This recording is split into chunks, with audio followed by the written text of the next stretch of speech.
ସମସ୍ତଙ୍କୁ ପ୍ରଭୁ ଯୀଶୁଙ୍କ ନାମରେ ପ୍ରେଜ୍ ଦ ଲର୍ଡ। ପ୍ରିୟ ବନ୍ଧୁ, ଆଜି ଆପଣମାନଙ୍କୁ ପ୍ରଭୁଙ୍କ ବାକ୍ୟ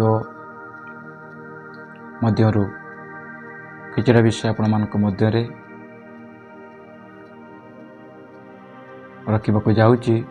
ଆପଣମାନେ ସମସ୍ତେ ଧ୍ୟାନ ଦେଇ ପ୍ରଭୁଙ୍କର ବାକ୍ୟ, ଜୀବିତ ବାକ୍ୟ ବାଇବଲ ଆପଣମାନେ ଶୁଣନ୍ତୁ। ମୁଁ ଆଶା କରୁଛି ଆପଣମାନେ ଆଶୀର୍ବାଦ ପାଇବେ। ଈଶ୍ୱର ସମସ୍ତଙ୍କୁ ମଙ୍ଗଳ କରନ୍ତୁ। ଆଜିର ଚିନ୍ତାର ବିଷୟ ଅଟେ, ଭୀତ ହୁଅ, ପାପ କର ନାହିଁ। ଭୀତ ହୁଅ, ପାପ କର ନାହିଁ।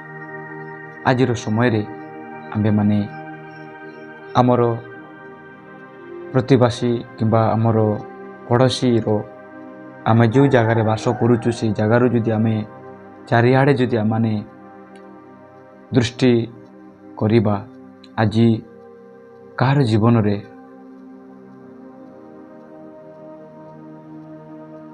ଭୟ ନାହିଁ କିମ୍ବା ପାପ କେହି ଛାଡ଼ୁନାହାନ୍ତି।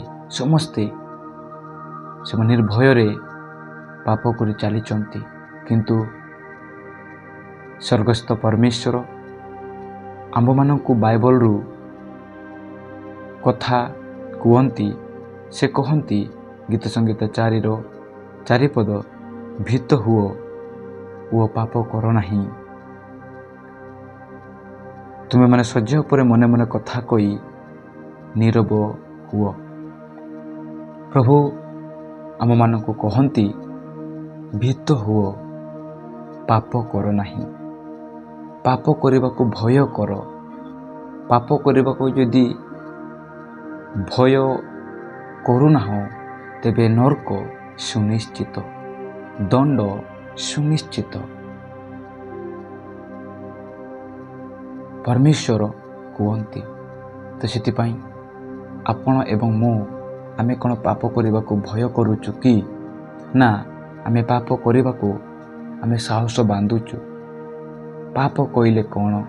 ପାପ କହିଲେ ଯାହା କୁହାଯାଇଛି କର ନାହିଁ, ଏବଂ ତା ଯିଏ କରୁଛି ତାହା ଅଟେ ପାପ।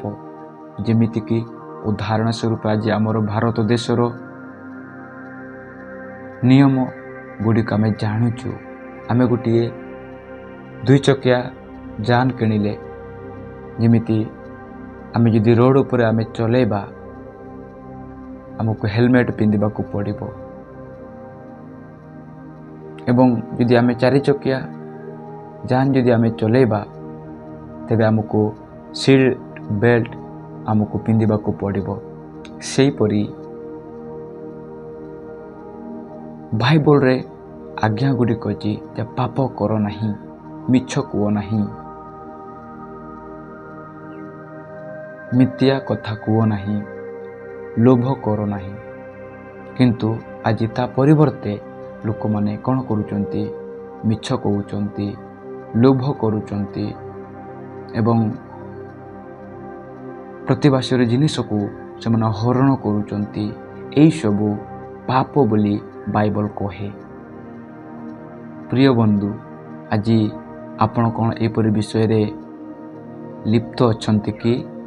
ମିଛ କହିବାରେ, କାହାକୁ ଠକିବାରେ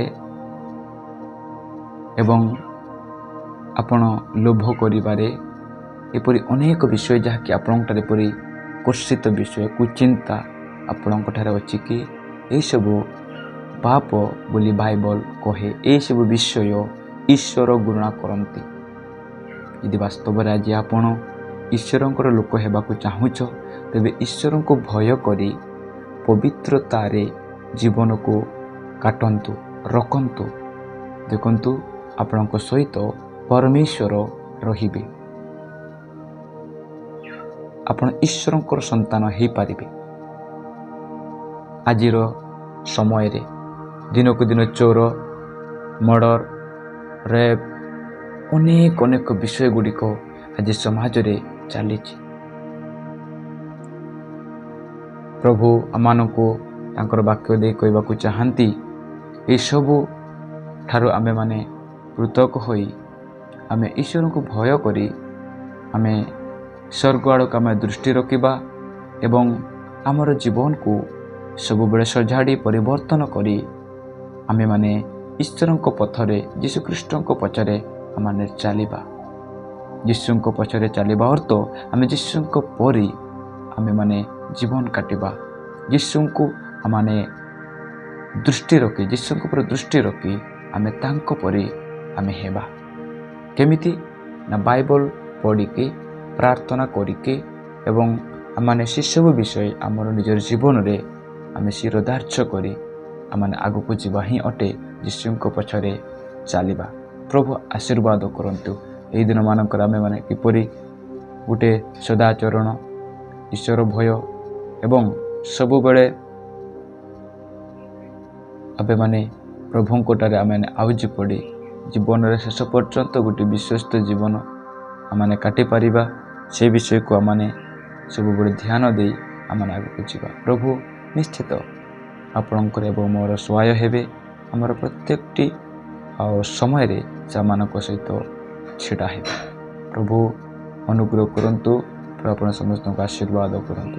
ସବୁବେଳେ ପ୍ରଭୁଙ୍କୁ ଭୟ କରି ପାପଠାରୁ ଦୂରେ ରହି ଗୋଟିଏ ପବିତ୍ର, ଶୁଚି ଏବଂ ଧାର୍ମିକ ଜୀବନ କାଟନ୍ତୁ। ଦେଖନ୍ତୁ ଆପଣଙ୍କ ଜୀବନ ଧନ୍ୟ ହୋଇଯିବ। ପ୍ରଭୁ ସମସ୍ତଙ୍କୁ ଆଶୀର୍ବାଦ କରନ୍ତୁ। ସମସ୍ତଙ୍କୁ ଜୟ ସ୍ଥଲ।